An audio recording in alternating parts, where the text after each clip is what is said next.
The XRP price chart is at a very important decision-making point.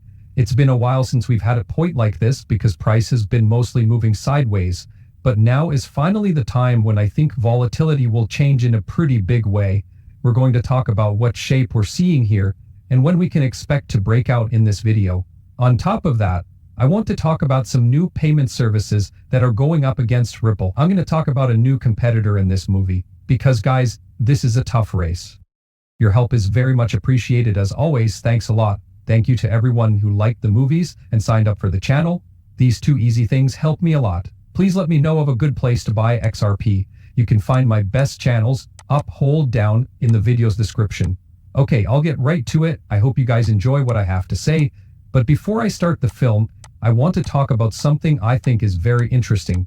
Ripple's new competitor, and this person was someone I thought I would have to compete with sometime in the future. Some parts of their business are already being competed with, and Circle will be the next one. Circle just released Circle Payment Network, which works a bit like Ripple's ODL offering.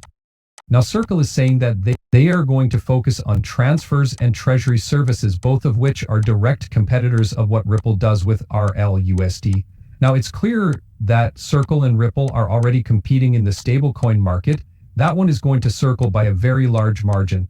RLUSD will get there, I think. Now, though Ripple is the leader in payments and Circle is trying to get into that market, it's likely that a lot of people are scared, thinking, oh no, Circle's going to come in. This is not good for Ripple. This is not good for XRP.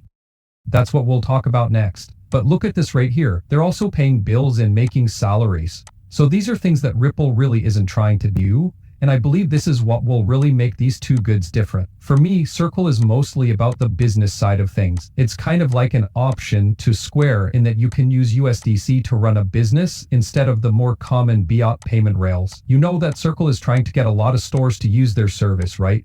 The people who are buying, selling goods, moving money from business to business, more like small business capacity. It's a totally different use case when you look at what Ripple is doing with people like Hidden Road, right? What we know Ripple really wants to do is turn itself into a center, right? Ripple recently told us that the XRP system will be used for all post-trade work on Hidden Road's prime brokerage services. It looks more like a big dollar clearing. The best way to describe this is as a big institutional wholesale settlement. At least when it comes to the goods, I think there is a pretty big difference between how these two companies handle their payment products. Ripple doesn't really handle small business transactions with small amounts of money like credit cards and debit cards, right? This isn't really what Ripple does. Ripple is more like, hey, you need to move dollar amounts of money. Hey, you need to be able to get these big deals done. Hey, you need to have a lot of dollar denominated reserve cash on hand against your assets. We need that to be tokenized. It's a back-end service for institutions only. It looks like Circle is trying to do a lot more front-end niche payments for small businesses and other similar things. So just when it comes to these items, before anyone gets upset, unfortunately, I don't believe this is a straight one-on-one competition. However, I believe it would be good even if it were. Some of the worst, most boring, and least innovative companies in the world are those that don't have any competitors. These businesses work for the government and have what seems like endless runways. They don't change anything because they don't think there is any risk to their business. They don't try new things because they don't do anything new. That would be great for both businesses even if there was a Ripple Circle race. Competition is what leads to new ideas, and Ripple has continued to lead the way in innovation in cryptocurrencies and in making it possible for standard financial players to use blockchain technology.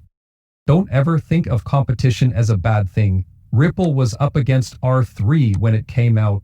It looks like everyone is done talking about private blockchains now. It was interesting to see Ripple compete with JP Morgan Coin, but that thing didn't really go anywhere. That means Ripple will keep getting new competitors, which is a good thing. That's what makes new things happen. That is what gives these businesses more power. And in the end, that's how we get the goods that will change the game that we'll need for the future financial system. If you want to call it what it is, the world's financial system is worth $100 quadrillion. There is a lot of money in the business side up front, the payment side back end, and the clearing side. Every single one of these protocols will always have its own audience, a certain use case where it really shines. Also, they're really after two different things. I just wanted to let you know about this. There are likely to be a lot of people who look at that and wonder, how big is this competition? What's wrong with this? Do they want to be like Ripple?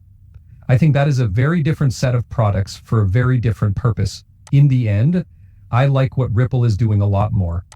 Let's say I want to pay for something in USDC at the store. I'm not too interested in the fact that that company could pay its workers in USDC and everyone would just use USDC. I think that's kind of interesting, but not that interesting. Tokenized financial systems let deals go through smoothly and money can be moved in a matter of seconds.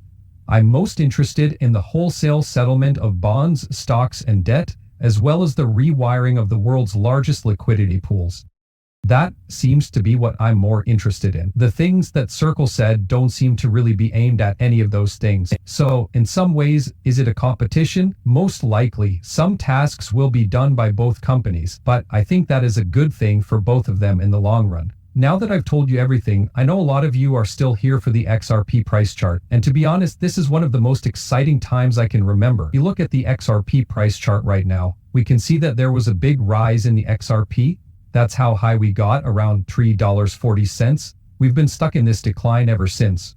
I know that a lot of people are thinking, oh, that's bad news. That's fine. I thought there would be some kind of leveling off or pullback after the 500-600% rise we just saw, before perhaps making that next step up.